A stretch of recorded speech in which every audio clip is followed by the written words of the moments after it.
আমাদের মালদ্বীপের প্রথম লাঞ্চ, ভাত সাথে শুটকি ভর্তা 30 রুপিয়া, মুরগি 30 রুপিয়া।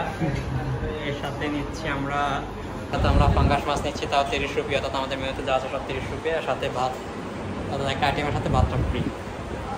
সো আমরা আমাদের চারজনে মোটামুটি 120 রুপিয়া দিয়ে খাবার হয়ে যাচ্ছে, বাঙালি খাবার। লোকেশন আর নামটা কিছুক্ষণ পরে রিভিল করছি, কথা খাওয়া শেষ করি। আমাদের রাতের খাবার হচ্ছে বুটের ডাল দিয়ে চিকেন, আর দিকে গুড়। ডালটা হচ্ছে 40 রুপি আর গরু হচ্ছে 45 রুপি। ভাত তো ফ্রি।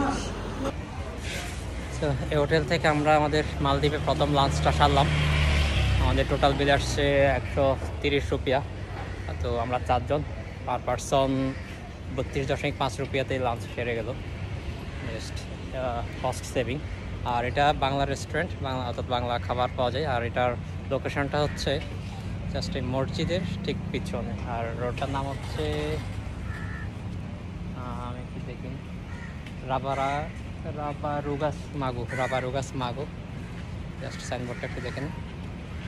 এই রোডে হচ্ছে বাংলা হোটেল। হাঁটতে হাঁটতে নতুন জাতীয় একটা ফল পেলাম, বাট ওটার নাম জানা হয়। ডোরিয়ান বা এই টাইপের কিছু একটা হবে সম্ভবত। দেখে ছোটোখাটো সাইজ কাঁঠালের মতোই।